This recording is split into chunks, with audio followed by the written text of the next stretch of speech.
नमस्कार, स्वागत है आपका। मैं हूं आपके साथ सुमित गुप्ता। तारीख नजदीक है, वो तारीख जिसका इंतजार आपको है, हमको है, पूरे प्रदेश को है। आपनो बजट पेश होने जा रहा है 19 तारीख।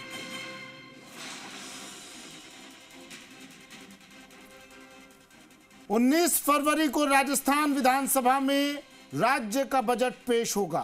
माना जा रहा है कि सदन में डबल गारंटी वाला बजट आएगा। ऐसे में प्रदेश के उद्योग से जुड़े संगठन और व्यापारी वर्ग को बजट से काफी उम्मीदें हैं। सीएम ने राइजिंग राजस्थान के जरिए साफ संदेश दे दिया कि प्रदेश में औद्योगिक निवेश के लिए वातावरण बनाया जाएगा, साथ ही व्यापारियों की समस्याओं का भी समाधान किया जाएगा। ऐसे में विभिन्न औद्योगिक सेक्टर के प्रतिनिधियों को बजट से काफी उम्मीदें हैं। संभावना है कि पुराने औद्योगिक क्षेत्रों को आदर्श औद्योगिक क्षेत्र बनाए जाने को लेकर सरकार बड़े ऐलान कर सकती है। व्यापारी वर्ग की मांग है कि कृषि मंडी शुल्क और कृषक कल्याण सेस को समाप्त करने के अलावा राजस्थान में मैन्युफैक्चरिंग इंडस्ट्री को प्रोत्साहन देने की बात कही है। प्रदेश में उद्योगों के लिए सस्ती बिजली, वेयरहाउस को उद्योग का दर्जा देने की मांग की है।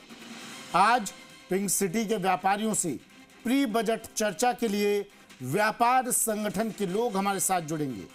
जानेंगे उनसे क्या है उनकी बजट से उम्मीदें।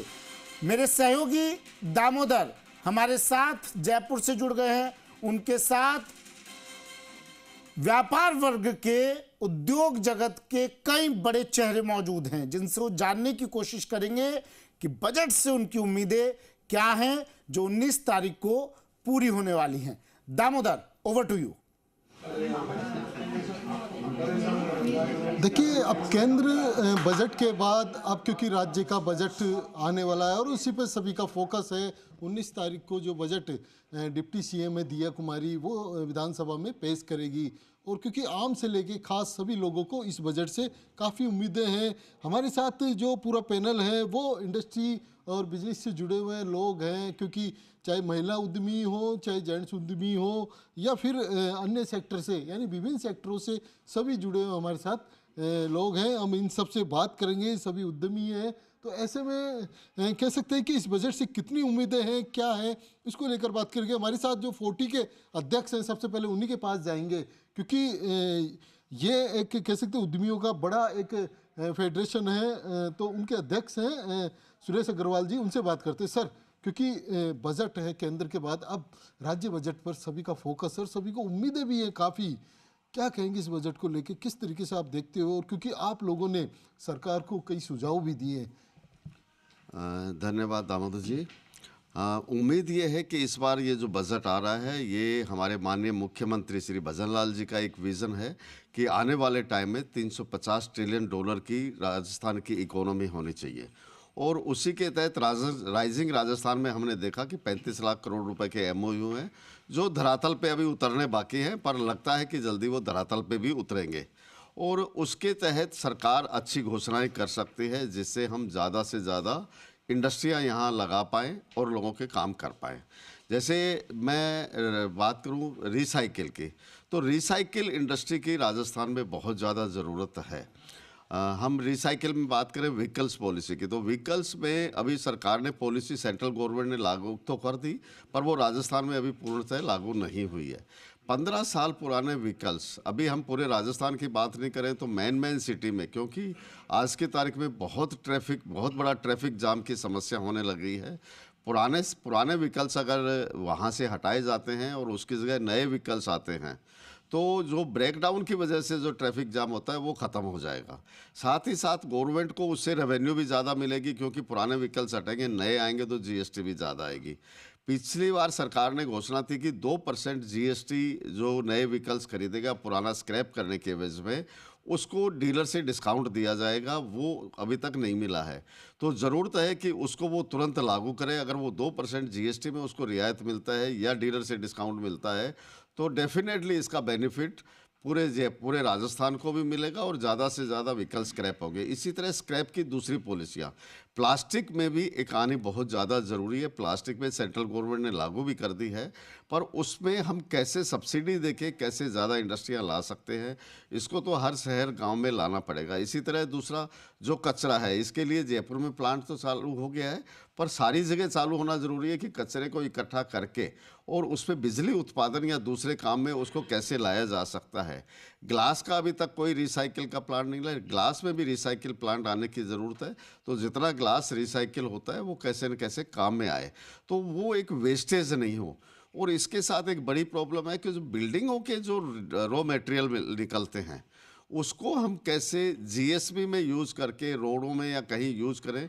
सरकार को उसके लिए एक पॉलिसी बनानी चाहिए, और पॉलिसी के साथ साथ एक लैंड बडी जहाँ पे लोग जो बिल्डिंगें तोड़ते हैं करते हैं वो कचरा वहाँ इकट्ठा हो, और वहाँ से वो जीएसबी के रूप में कहीं ना कहीं जहाँ आसपास रोड बनते हैं या सिटी में जो रोड बनते हैं उसमें वो दोबारा काम आ सके। नहीं तो उसको रोड साइड पे लोग जैसे इस तरह डाल देते हैं कि वो रोड आगे आने वाले टाइम में ख़राब होती है, और जहाँ उपजाऊ मिट्टी पे डाल देते हैं तो उपजाऊ मिट्टी आगे उपजाऊ नहीं रह सकती है। तो इस रिसाइकिल पे सरकार को उम्मीद हम ये कर रहे हैं कि इस बार सरकार खास और विशेष ध्यान इस पे देगी। खास और विशेष ध्यान देगी। हमारे साथ सुरजोराम जी, उनसे बात करते हैं सर, क्योंकि काफ़ी उम्मीदें हैं और केंद्र बजट में तो सभी इंडस्ट्री वालों ने सराहना की सरकार की। अब राज्य का बजट है क्योंकि 19 तारीख को, क्या लगता है आपको, क्या आपकी उन उम्मीदों पे ये बजट खरा उतरेगा? खरा तो उतरने की उम्मीद तुम छोड़ते नहीं है कभी भी, और आगे भी नहीं छोड़ेंगे, लेकिन ये बड़ा चैलेंज है ये। देखो, पिछला बजट इनका काफ़ी लेट आया है इनका, और वो कहीं तो अधूरा था। अब ये पूरा बजट है ये, इसमें हमारी गवर्नमेंट भी पूरा जोर लगाएगी। लेकिन सबसे बड़ी समस्या क्या है कि हमारे जो खर्चे हैं, जो जस्ट रेवेन्यू है उसका 37% से ऊपर हमारे खर्चे हैं। जो सैलरी और पेंशन और जो आजकल वो जो रेवड़ी फ्री की बांट रहे हैं या जो भी फ्री चीज़ें बांट रहे हैं और फ्री कर रहे हैं, उनमें जो हमारा बजट जा रहा है उससे सही विकास नहीं हो पा रहा है।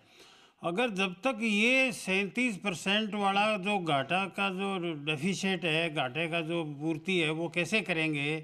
ये बिना इंडस्ट्री के विकास के, बिना एमएसएमई को सपोर्ट किए, और एकदम लास्ट लेवल तक जो गांवों में किसानों में छोटी छोटी वहाँ इंडस्ट्री यूनिट और उनको सपोर्ट और उनको पावर और इंफ्रास्ट्रक्चर जब तक नहीं देंगे, इंडस्ट्री नहीं लगेगी। हर चीज़ को इंडस्ट्री में कन्वर्ट करना पड़ेगा। आज किसान का प्रोडक्ट को भी करना पड़ेगा, एक मैन्युफैक्चरर को तो है ही है, लेकिन अब जैसे ये वेस्टेज की बात आई, पहले हमारे अध्यक्ष जी ने वेस्टेज की बोली, ये बहुत बड़ा इशू है ये, जिस पर कोई ध्यान ही नहीं दे रहा है। इनके बड़े अच्छे सजेशन है। तो ये हमारी 40 की पॉलिसी है कि हम गवर्नमेंट को ये आगाह करें कि जो चीज़ें वेस्टेज है उनको उपयोग करके हम कैसे धन की बचत कर सकते हैं, जीडीपी को बढ़ा सकते हैं, और खर्चा कैसे घटे। सबसे इम्पोर्टेंट बात ये है, सरकारी सिस्टम पे कंट्रोल करके और जो हम बचत कर लेंगे वो हमारी नेट सेविंग है, और घाटा जो है उसको पूरा किया जा सकता है। और जो फ्री के काम है उनको धीरे धीरे कर लोगों को सेल्फ डिपेंडेंट करना पड़ेगा, और तभी ये काम बढ़ेगा। कुल मिला के दूरी सारी ये है कि इंडस्ट्री को डेवलप कैसे किया जाए। तो हम बजट में यही उम्मीद करते हैं कि गवर्नमेंट डेफिनेटली इस बात पे जो पुरानी प्रॉब्लम्स है और है, एक दूसरे को पॉलिटिकली क्रिटिसाइज़ करने से कुछ नहीं होगा, और धरातल पर आके विकास करेंगे। तो रियल सेंस में राजस्थान को अभी बहुत अच्छा मौका है, और ईआरसीपी का भी जैसे हमें चांस मिला है, और अब डबल इंजन सरकार है, गवर्नमेंट में भी इनकी गवर्नमेंट है और यहाँ पे भी है, तो बहुत अच्छी क्लियरेंस है, रोड इंफ्रास्ट्रक्चर वगैरह कुल मिला के ठीक विकास हो रहा है। तो कुल मिला के हमें धरातल पर उतर के राजस्थान के विकास पे सोचना पड़ेगा, और ये उम्मीद करते हैं कि ये हमारी सरकार जो भजन लाल जी की सरकार है ये ज़रूर करेगी, और ऐसी हम उम्मीद करते हैं। थैंक यू, जय हिंद। देखिए, सरकार से काफ़ी उम्मीदें हैं, कई सुझाव भी दिए इन्होंने। यूथ विंग है उद्यमी, उनसे बात करते हैं। सर, किस तरीके से देखते हैं इस बजट में, और आप किस सेक्टर से जुड़े हुए उद्योग में, और उस उद्योग में इस बजट में किस तरीके से देखते हैं, आपकी उम्मीद है? जब एक साल पहले जब सरकार बनी थी, दिया कुमारी जी ने इंटरिम बजट पेश किया था, उसमें 5 साल का लेखा जोखे का पूरा उसमें अनुदान था। अभी युवाओं के लिए जैसे देखा जाए तो हमारी आशा है इस बजट में कि स्पेशल कस्टमाइज पैकेज की 40 के माध्यम से हमने मांग भी करी है। उस पैकेजेस में युवाओं के लिए जो कस्टमाइज पैकेजेज है, तो युवा जो बाहर जा रहे हैं उनको रोकने के लिए उनके अलग से इंडस्ट्री का एक पैकेज होता है, तो कहीं ना कहीं एक उनको 5 साल के लिए जीएसटी फ्री वगैरह का एक होना चाहिए। दूसरी बात यह है कि चूँकि मैं मेडिकल फील्ड से जुड़ा हुआ हूँ, मेडिकल की बात करें तो एक आरजीएचएस का जो सरकार का है वो दायरा बढ़ाना चाहिए। कहीं ना कहीं मुख्यमंत्री निःशुल्क जांच योजना में जो 62 जांचें हैं उनको करके कम से कम 300 जांचों को इनको प्रोत्साहित करना चाहिए। जो इनकी फ्री की दवाएं चल रही है वास्तव में उसका आज ग्रामीण परिवेश में देखेंगे तो उससे जो लोगों को लाभ मिल रहा है, उनकी अर्थव्यवस्था में जो परिवार का एक जो बजट होता है उसमें भी उसको सपोर्ट मिलता है कहीं ना कहीं सरकार की योजनाओं से। लेकिन एक साथ मेरा एक और कहना है, जो टैक्स पेयर्स हैं उनकी सोशल सिक्योरिटी का भी कहीं ना कहीं एक अरेंजमेंट सरकार को इस बजट में करना चाहिए। जो टैक्स पेयर्स है कहीं ना कहीं वो टैक्स दे दे के हताश हो रहा है उनको, लेकिन किसी भी तरीके का सिक्योरिटी मिल नहीं पा रही है। चाहे वो अगर थाने में भी जाए तो उसी को हैरेस किया जाता है, कहीं मेडिकल फील्ड से जाए तो उसको कहीं ना कहीं अच्छा एक इलाज मिलना चाहिए तो सरकारी सुविधाओं में नहीं मिल पाता है, तो उसको कहीं ना कहीं एक महंगे हॉस्पिटलों में अपना इलाज कराना पड़ता है। उसके साथ साथ एक सरकार अपना जो राजस्थान को जो चलाती है, खर्चार आय का व्यय का साधन जो बनाती है, एमएनएसटी की एक स्कीम उनको लेकर आनी चाहिए जिससे कहीं ना कहीं सरकार की जो आय है वो बढ़ेगी। बढ़ने से कहीं ना कहीं सरकार और कहीं ना कहीं सहूलियत देने में अपना विश्वास रखेगी। अब एक दिया कुमारी जी और इंडस्ट्रियल मिनिस्टर और भजन लाल जी, इन तीनों का धन्यवाद हमारे 40 की तरफ से हम करना चाह रहे हैं कि इन्होंने जो लैंड अलॉटमेंट है वो ऑक्शन नहीं करके डायरेक्ट अलॉटमेंट पे ये देना इन्होंने स्टार्ट किया है, तो 40 इसके लिए काफ़ी आभारी है इनका। दूसरा, इन्होंने अभी वेयर हाउस पॉलिसी में उसको इंडस्ट्रियल का जो दर्जा देना चाह रहे हैं वो भी एक इनके लिए आभार हम व्यक्त करना चाह रहे हैं। काफ़ी उम्मीदें हैं, डीजल पेट्रोल को इनको जीएसटी के दायरे में लेकर आएँ। कहीं ना कहीं दूसरे स्टेटों से अगर आज देखा जाए डिजल पेट्रोल राजस्थान में सबसे ज़्यादा महंगा है। अब सोलर का भी देखा जाए तो राजस्थान सबसे बड़ा हब है पानी के लिए। सोलर के लिए कहते हैं कि हब तो है सर, लेकिन इंडस्ट्री तो बाहर अन्य राज्यों में, तो यहाँ इंडस्ट्री भी होनी चाहिए सोलर से। बिल्कुल अभी इस बार इन्होंने जो राइजिंग राजस्थान में एमओयूज़ की हैं 28 लाख करोड़ रुपए के आसपास के, उनमें से 3.5 लाख करोड़ के सोलर के इन्होंने एमओयू किए हैं। तो देखा जाए तो कब इंडस्ट्री अब धरातल पे आए, इसके लिए इनको भी प्रयासरत रहना चाहिए कि पानी के लिए आरसीपी की योजनाएं ला रहे हैं, काली सिंध को भी जोड़ रहे हैं और उधर माही परियोजना को भी इनके जोड़ रहे हैं। तो पानी का भी अब मेरे ख्याल में ये है कि राजस्थान में अब भरपूर आपूर्ति रहेगी, यानी पानी की भी समस्या दूर होगी। क्योंकि ये तो हो गया बजट की, हम घर की बजट की बात करते हैं, क्योंकि जिस तरीके से बाहर के बजट की बात करते हैं वैसे घर का ही बजट होता है। हमारे साथ महिलाएं भी हैं, उनसे बात करते हैं। मैडम, घर का बजट सबसे ज़्यादा इम्पोर्टेंट होता है, क्योंकि घर जैसे आदमी आता है तो उसके घर के बजट को देखना पड़ता है, तो वो घर का बजट ओनली महिलाएं देखती हैं। इस बजट में आप गृहिणी के रूप में किस तरीके से देखते हैं? क्या उम्मीदें हैं इस बजट में? क्या महंगा सस्ता, क्या कैसे क्या? महंगाई तो बहुत बढ़ रही है ना, इनकम उतनी है नहीं। एंड जो मिडिल क्लास लेडीज़ है उनको अपना घर चलाना होता है, तो उसके पास बहुत लिमिटेड फंड होता है, तो वो चाहती कि कुछ ना कुछ एक्स्ट्रा करे जिससे वो अपने सपोर्ट कर सके फाइनेंशियल स्टेटस को। तो वो क्या करती है, उसके पास पैसे तो होते नहीं इतने, तो वो अपना गोल्ड वगैरह गिरवी रखती है।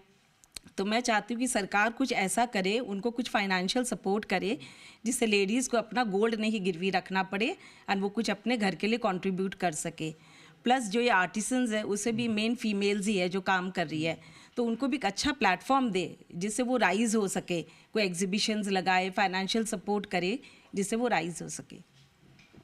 हमारे साथ युवा भी हैं, क्योंकि स्टूडेंट्स लाइफ में भी देखा जाए, आप किस तरीके से इस बजट में उम्मीद करती है, और यूथ की दृष्टि से देखा जाए तो क्या कहेंगे इस बजट में, आपकी क्या उम्मीदें हैं? पिछले कुछ साल से हम लोग देख रहे हैं कि एआई आया है और ये सारी चीज़ें आई है, सो कई लोगों को जॉब्स ढूंढने में अब मुश्किल हो रही है, क्योंकि जो कन्वेंशनल पुराने जॉब्स थे वो अब मार्केट में इतने हैं नहीं। सो इस बार की उम्मीद यही है कि जो स्पेशलाइज्ड फील्ड्स होते हैं जैसे आर्टिफिशियल इंटेलिजेंस, मटेरियल साइंस, इन सब पे फोकस करके बच्चों को ट्रेन करने के हिसाब से काफ़ी इन्वेस्टमेंट किया जाए। इन्वेस्ट किया जाए। जैसे बाहर भी पढ़ाई के लिए कई बार स्टूडेंट्स वगैरह जाते हैं, कुछ चाहे मेडिकल्स की पढ़ाई हो, इंजीनियरिंग हो, या और कुछ भी टेक्निकल पढ़ाई हो, उसको किस तरीके से देखते हैं? उसमें कितना लोन्स वगैरह फंड सरकार की ओर से सपोर्ट मिलता है और कितना मिलना चाहिए इस बजट में, किस तरीके से? उसकी तरफ से अभी सरकार की तरफ से थोड़ा बहुत सपोर्ट तो है ही, बट बाहर की पढ़ाई डेफिनेटली बहुत ज़्यादा महंगी होती है। इंडिया की अपनी जो यूनिवर्सिटीज़ है अभी इतना टॉप 120 टॉप 150 में इतना रैंक नहीं कर पा रही हैं।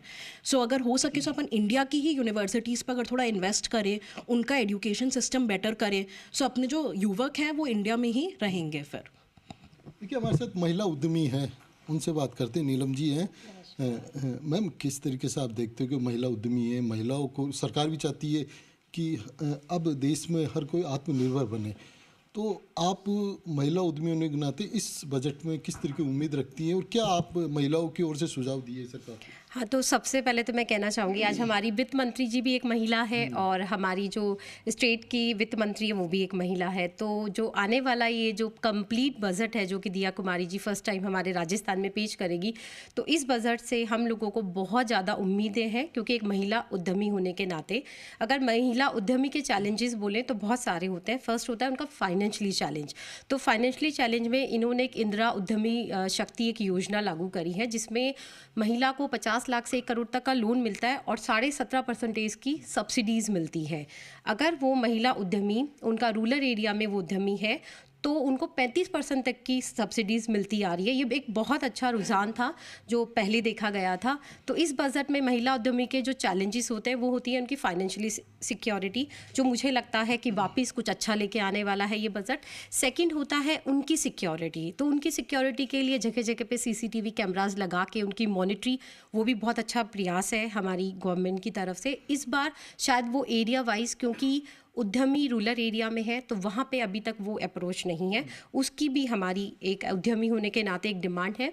अगर हम आंकड़ों पे बात करें तो 2019 में जो हमारी महिला उद्यमी थी वो 1.56 लाख थी। अगर इनको हम बढ़ावा देते हैं, क्योंकि एक और रेवेन्यू अगर हम जनरेट करना चाहते हैं जो कि एक रिसर्च से पता चला है 740 बिलियन का जो रेवेन्यू है, अगर एंटरप्रेन्योर्स महिलाओं को दिया जाए तो ये रेवेन्यू जनरेट हो सकता है राजस्थान के माध्यम से, क्योंकि महिला उद्यमी में 1 प्रोडक्ट 1 जो डिस्ट्रिक्ट का इन्होंने लास्ट टाइम दिया था उसको बहुत अच्छा प्रोत्साहन मिला है। अधिकतर महिलाएं हमारी गांव की महिलाएं जो छोटे छोटे लघु उद्योग लेके आई हैं।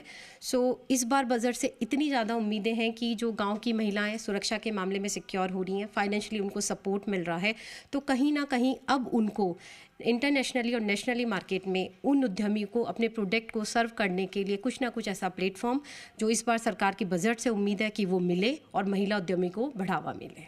देखिए, क्योंकि इन्होंने एक अच्छी बात कही, इससे सरकार जैसे शहरों में CCTV कैमरे वगैरह ये उपलब्ध कराती, वैसे ही ग्रामीणों में हो, ताकि ग्रामीण स्तर से भी महिला उद्यमी उभर सके। हमारे साथ और भी हैं सबसे ज़्यादा, क्योंकि अपन बात करें MSME एक ऐसा सेक्टर है, उसको प्रोत्साहन कितना इस बार बजट में होना चाहिए, कितना होगा, कितना इन्होंने क्या सुझाव दिए, क्या उम्मीदें, उसी पे बात करते हैं सर।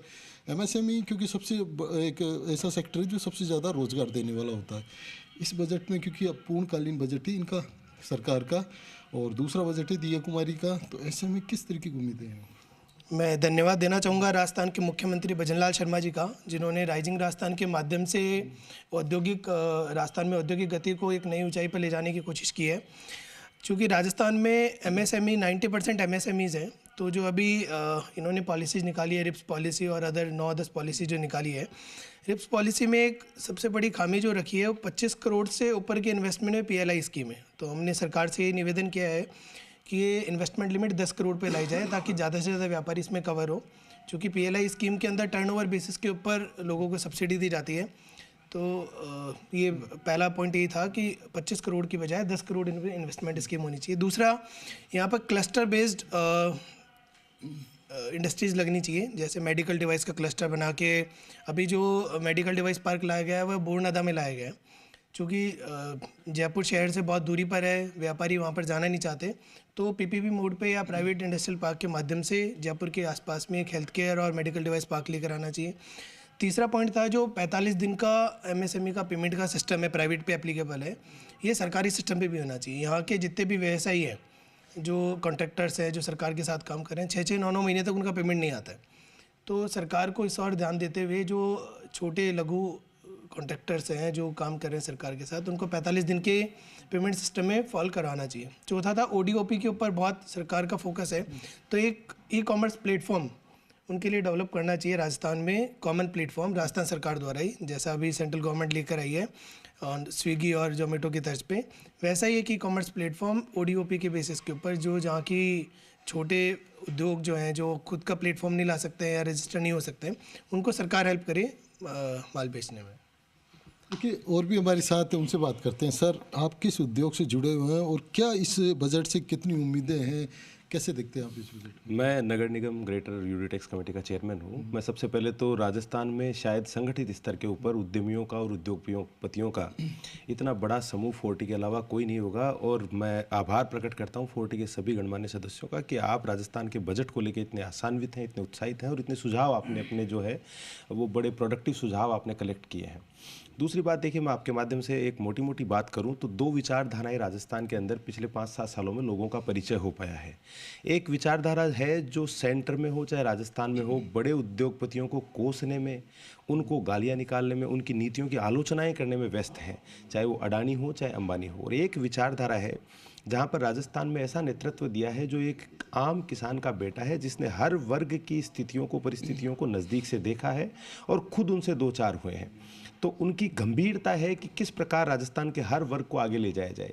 उद्योगपतियों के प्रति उनकी किस प्रकार की सोच है, इसका परिचय इससे हो जाता है कि जहां पिछली सरकार ने अपने जाते हुए कार्यकाल के अंदर राजस्थान इन्वेस्टमेंट समिट करवाया, जो महज खुद की पीठ थपथपाने का एक प्रयास मात्र था, वहीं भजनलाल जी की सरकार ने, भजनलाल जी को मैं धन्यवाद देता हूँ कि पहले ही साल में इतना बड़े उत्साह से और इतना बड़ा समिट जो है वो राइजिंग राजस्थान का उन्होंने करवाया, जिससे लगभग 35 लाख करोड़ के MOUs जो है हुए हैं।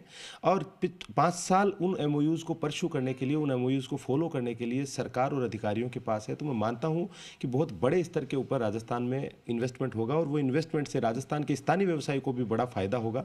और दूसरा, साथ ही साथ सेंटर के बजट में, जैसा अभी MSME की बात हो रही, तो सेंटर के बजट में उनकी लोन लिमिट को बढ़ाया गया है। एंड ये स्टार्टअप्स को जो है वो जो इन्वेस्टमेंट स्टार्टअप्स के लिए सरकार करेगी उसकी लिमिट को बढ़ाया गया है। तो मैं बिल्कुल आसान्वित ही नहीं, पूर्णतया निश्चिंत हूँ कि राजस्थान की सरकार जो बजट लेके आएगी, हमारी मुख्यमंत्री के नेतृत्व में आदरणीय दिया कुमारी जी जो बजट पेश करेंगी, वो निश्चित तौर पर राजस्थान के व्यवसायियों को और हर वर्ग को समर्पित होगा। धन्यवाद। हर वर्ग को समर्पित होगा। सर, इंडस्ट्री की बात करें, क्योंकि शायद आप इंडस्ट्री से जुड़े हुए हो, इस बजट में किस तरीके से देखते हैं? क्योंकि सरकार चाहती है कि आत्मनिर्भर बने हर कोई, सरकार चाहती है नौकरी देने वाले बने, ना कि लेने वाले। तो आप इंडस्ट्री जुड़े हो, तो इस बजट में कितनी उम्मीदें हैं, किस तरीके से देखते हो इस बजट? सबसे पहले मैं सरकार को बधाई देता हूं कि हमें 1 साल में ये उम्मीद होने लगी है कि अब सारी चीज़ें सही चलेंगी, क्योंकि किसी भी कंट्री और किसी भी सरकार या स्टेट में सबसे महत्वपूर्ण जो भूमिका होती है वो औद्योगिक इकाइयों की होती है। लेकिन औद्योगिक इकाइयों के लिए सबसे पहले ये बात ही होती है कि उनकी जो मूलभूत सुविधाएं हैं उन पे सरकार को फोकस करना चाहिए, क्योंकि बिना उन सुविधाओं के कोई भी उद्योग चल नहीं सकता। चाहे वो NOC को लेके, चाहे वो उनकी वहाँ की जो सुविधाएं हैं, सड़क की हैं, सीवरेज की है, कोई भी है, ये इन सब चीज़ों पे इनको विशेष फोकस करना होगा। और इसके साथ साथ जितने भी ज़िले हैं, औद्योगिक इकाई हर ज़िले में, क्योंकि राजस्थान अपने आप में इतना बड़ा स्टेट है और हर ज़िले में कहीं ना कहीं कुछ खासियत है। जितने भी औद्योगिक इकाई हैं वो ज़िले वाइज इनको फैलानी चाहिए, जिससे कि वहाँ का पलायन रुके। लोग वहाँ पे औद्योगिक इकाइयाँ खोलें, MSME के थ्रू खोलें, छोटी खोलें, बड़ी खोलें, लेकिन उनको वो सुविधाएं मिलनी चाहिए। सिंगल विंडो सिस्टम होना चाहिए, क्योंकि आज की डेट में किसी भी सरकार के लिए महत्वपूर्ण है कि उनकी सुविधाएं और उनकी NOC और जो रूल रेगुलेशन है वो इतने सरल होने चाहिए कि वो उद्योग के लिए अगर कोई तैयार होता है तो 15 दिन में या 1 महीने में उसको सारी NOC मिल जाए, क्योंकि बिना उसके कोई रेवेन्यू नहीं आ सकता, बिना उसके कहीं भी एम्प्लॉय नहीं मिल सकते। रोजगार में बहुत बड़ा एक इसमें अपने को। लेकिन अभी जो राइजिंग राजस्थान हुआ उसमें कुछ इंडस्ट्रियल ने ऑब्जेक्शन भी किया था कि क्या होता है कि ज़मीनें तो खरीद लेते हैं इंडस्ट्री। बिल्कुल दामोदर आप अपनी चर्चा जारी रखिएगा, अपनी बात जारी रखिएगा, इस सवाल का भी जवाब लीजिएगा, लेकिन वक्त का तकाजा कर रहा है दामोदर, यहाँ एक छोटा सा ब्रेक लेना पड़ेगा, हमें ब्रेक के लिए रुकना पड़ेगा, फिर आपके पास मैं आ रहा हूँ, फिर लौटेंगे आपके पास, चर्चा जारी रखेंगे। वक्त एक छोटे से ब्रेक का है।